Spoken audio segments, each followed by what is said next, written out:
The reality is, America is too expensive, and far too many people are struggling to live paycheck to paycheck. In order to find a bipartisan path forward, but we're not down with their my way or the highway approach to governance. That's failed the American people. And if it doesn't happen this week, next week, this month, next month, then it's the fault of Donald Trump, House and Senate Republicans in the administration. He's a joke. These people are jokes. But the issue of the health care of the American people is very serious. From the very beginning of this year, Donald Trump and Republicans have failed to deliver on their core promise to lower the high cost of living in the United States of America. In fact, what Donald Trump and Republicans said is that costs were going to go down on day one. But costs haven't gone down. They're going up. Inflation is going up. Under Republican policies, housing costs are going up. Child care costs are going up. Grocery costs are going up. Electricity prices are through the roof.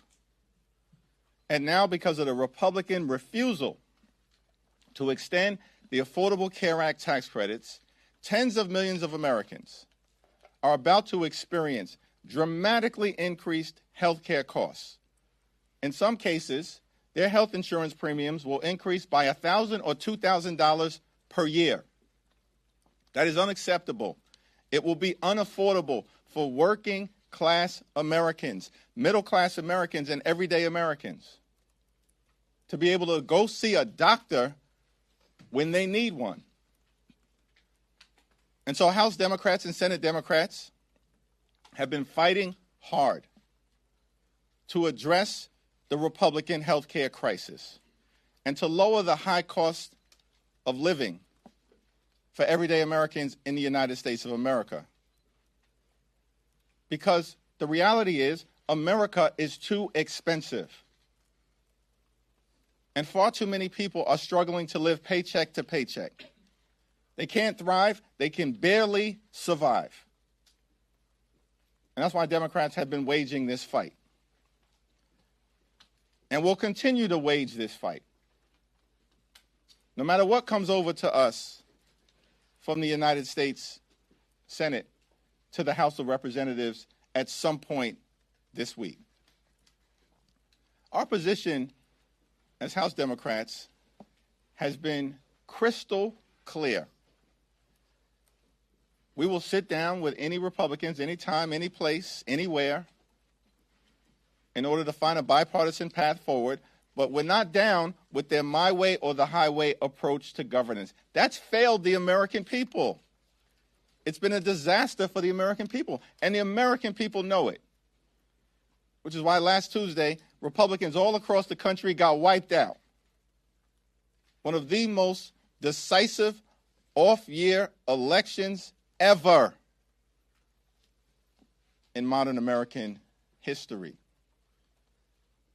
And so as House Democrats, we know we're on the right side of this fight, the right side of the American people. And we're not going to support a partisan Republican spending bill that continues to gut the health care of the American people. And we're going to continue the fight to extend the Affordable Care Act tax credits. And if it doesn't happen this week, next week, this month, next month, then it's the fault of Donald Trump, House and Senate Republicans, who continue to make life more expensive for the American people. Questions?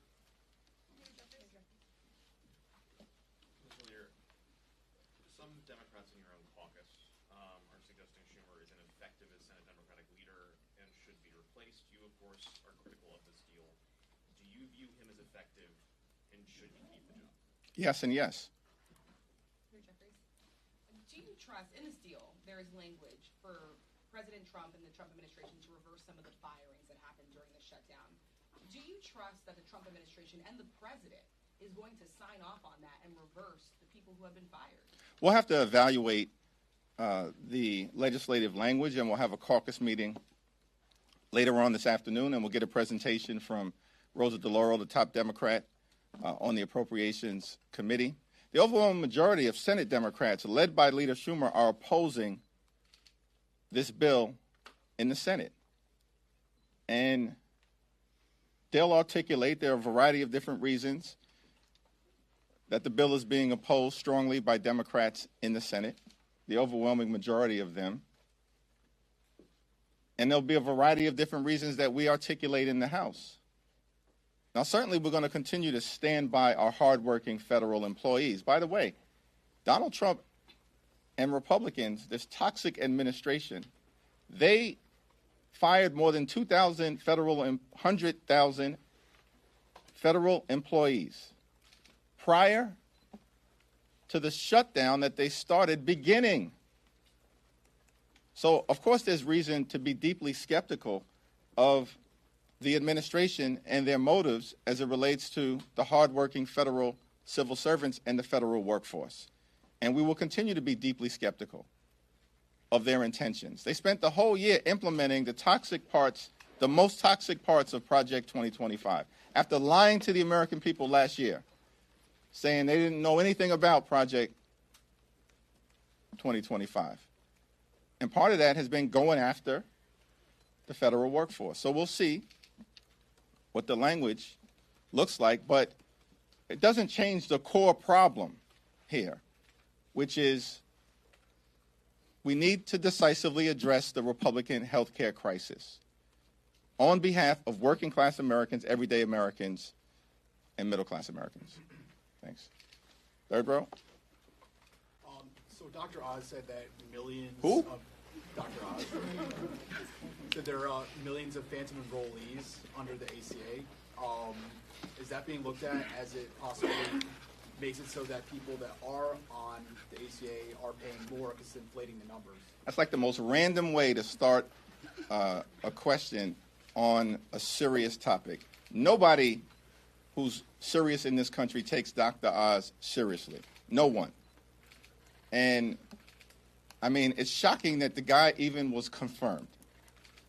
But this is part of the reality of Republicans here in the House and over in the Senate. They're nothing more than a rubber stamp for Donald Trump's cruelty and extreme agenda. Are the phantom enrollees being addressed, though?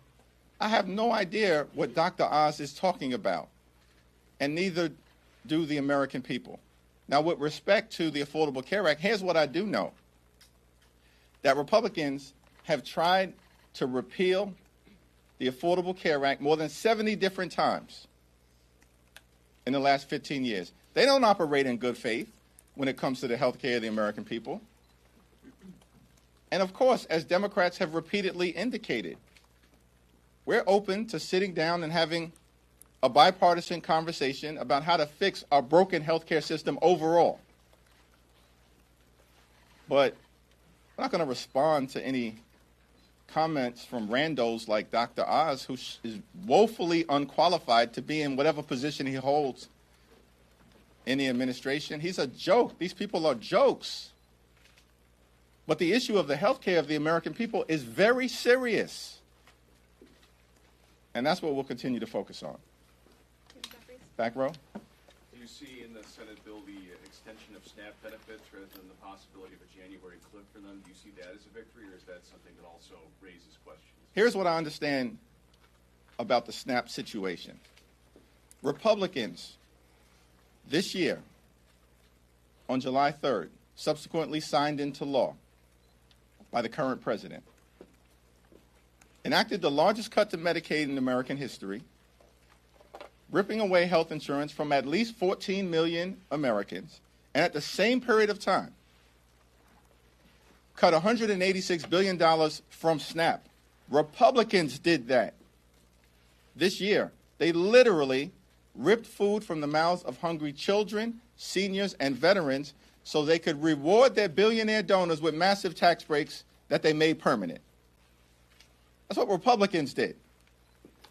They've launched an all-out assault on SNAP. They've weaponized hunger and starvation here in America, taken SNAP benefits away from more than 1 million veterans rather than honoring them tomorrow which is what should be taking place in the United States of America. Republicans have done that. And so these people can't be trusted on the cost of living issue. These Republican extremists, they can't be trusted on the health care issue. And they certainly cannot be trusted on the SNAP issue. As you know, this has been the longest shutdown in American history. We've seen chaos at airports, delayed SNAP benefits, people losing their jobs. And yet, the deal that Democrats agreed to has been a deal that's been on the table for a while now. Still no policy outcome on health care. So what do the American people gain from the past 41 days? Our fight in the House of Representatives will continue to address the Republican health care crisis. We'll continue that fight today, tomorrow, this week, this month, next month, this year, next year. We're going to continue that fight to fix our broken health care system and lower the high cost of living for the American people. And the American people know that we're on the right side of this fight. It's part of the reason why you saw decisive Democratic victories last Tuesday and crushing Republican losses all across America. In Virginia, in New Jersey, in New York, in Pennsylvania, in California, in Mississippi, in Georgia, across the country, up and down the ballot. Because Republican policies have failed the American people. And as Democrats, we're going to continue to fight to make their life better. Thanks. Thank you, Mr. Leader. Throughout the shutdown, you referred to your Senate colleagues as courageous for rejecting the 14 previous attempts to reopen the government without an extension to the affordable tax care credits. Those 8 Senate Democrats who voted to start the process of reopening the government, do you still include them in that characterization of courageous Democrats who have kept the fight going throughout this shutdown? Well, I don't have much to say about those individuals, and they're going to have to explain themselves to their constituents and to the American people. I certainly believe that Senate Democrats, the overwhelming majority of Senate Democrats, led by Chuck Schumer, have waged a valiant fight over the last 7 weeks, defeating the partisan Republican spending bill 14 or 15 different times, week after week after week, and continue to oppose this effort of passing legislation that does not address the Republican health care crisis by extending the Affordable Care Act tax credits. But the fight is getting ready to shift back to the House, where we're going to work hard, hold the Republicans accountable. All of these loudmouths on the House Republican conference side who's been saying for the last several weeks that we have to extend the Affordable Care Act tax credits. Now is their chance. This week, they have to come back from their 7-week prolonged taxpayer-funded Republican vacation. They can no longer hide. They can no longer hide. Mike Johnson apparently still hiding. Refused to even answer a single question today. That's extraordinary. But they're not going to be able to hide this week when they return from their vacation. Thanks. Thank you.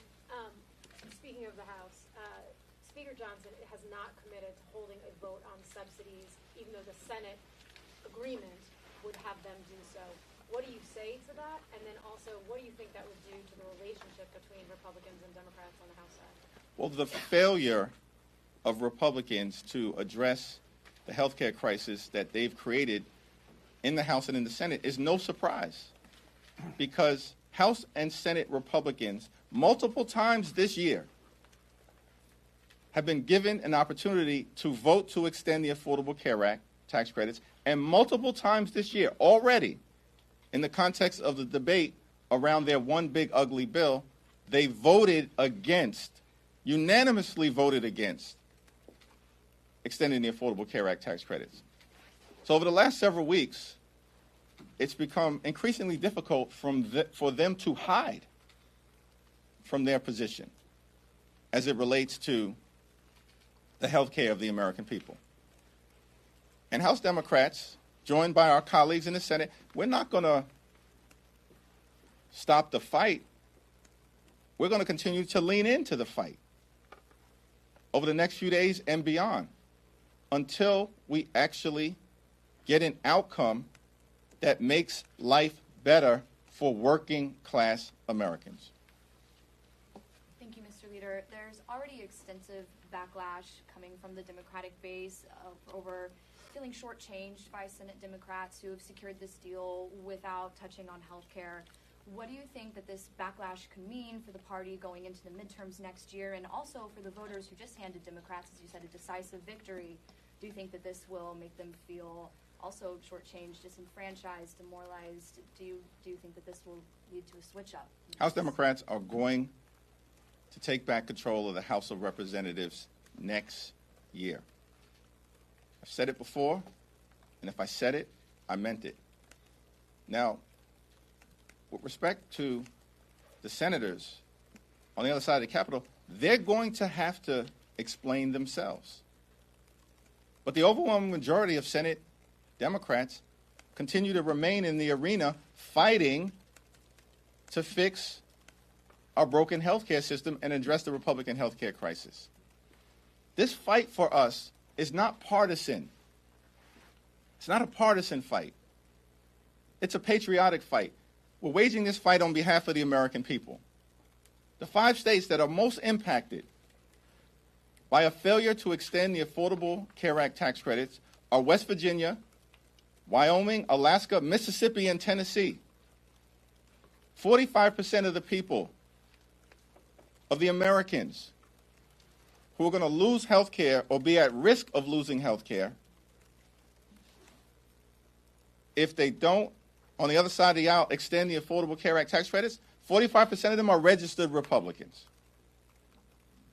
35% registered Democrats, and 20% unaffiliated or independent. This is not a partisan fight for us. It's a patriotic fight. You know, one of the people that I met early on during this Trump Republican shutdown came to Capitol Hill was a 29-year-old named Mariah Plant. She's from rural Wyoming County in West Virginia.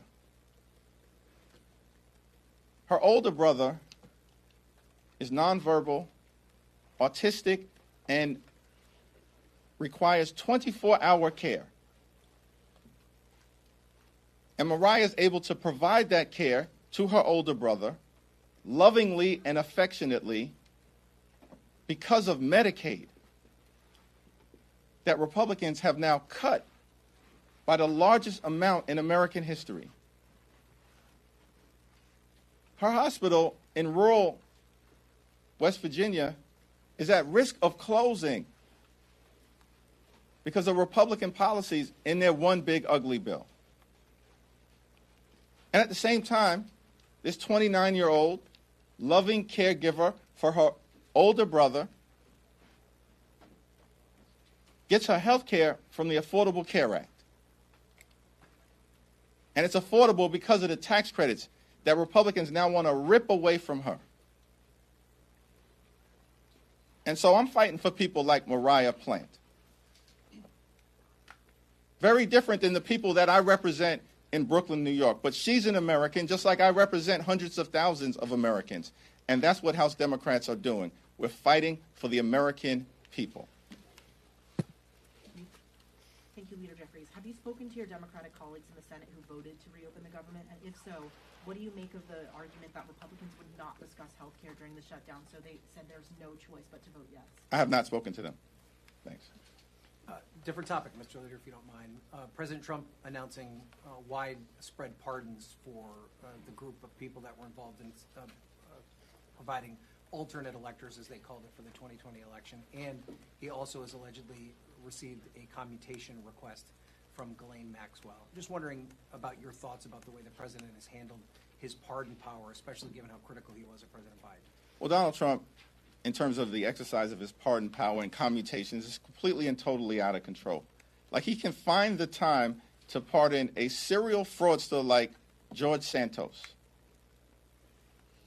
but can't find any time to sit down with Democrats on Capitol Hill who represent half the country in order to address the health care crisis that Republicans have created. That's devastating people in urban America, rural America, working class America, small town America, the heartland of America, and black and brown communities throughout America.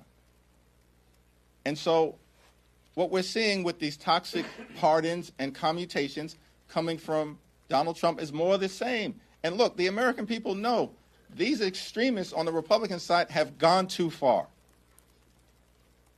And the crazy part about it is that they went too far on day one of Donald Trump's presidency. And it's been downhill ever since. On day one of Donald Trump's presidency, this guy pardons hundreds of violent felons who brutally beat police officers, 140 of whom were seriously injured. Life-threatening injuries in many cases. And then unleash these people on communities all across the country in ways that put those communities at risk. And what we've seen from Donald Trump since day one, since those toxic pardons of those violent individuals, is more of the same. From a person who promised to lower costs on day one, but doesn't give a damn about the American people. And what has taken place over the last 41 days is that the American people have seen Democrats fight for them, fight to make life better for them, fight to drive down the high cost of living for everyday Americans, and fix our broken health care system in the face of this overwhelming Republican assault on the health care of everyday Americans.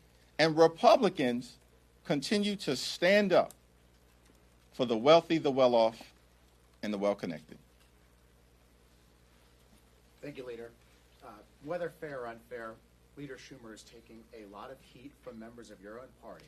Why do you think he is the right leader for this moment, and why do you think he should stay leader of Senate Democrats? Yeah, as I've indicated, listen, Leader Schumer and Senate Democrats over the last 7 weeks have waged a valiant fight on behalf of the American people. And I'm not going to explain what a handful of Senate Democrats have decided to do. That's their explanation to offer to the American people. What we're going to continue to do as House Democrats, partner with our allies throughout America, is to wage the fight to stay in the Coliseum, to win victories in the arena on behalf of the American people, notwithstanding whatever disappointments may arise. That's the reality of life. That's certainly the reality of this place. But we're in this fight for all the right reasons, because the extremism that has been unleashed on the American people is completely and totally out of control.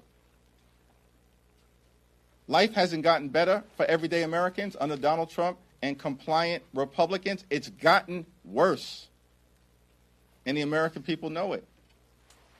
And we've got to continue to stay in this fight until we end this national nightmare. And that's our commitment to the American people. We're in this fight until we end this national nightmare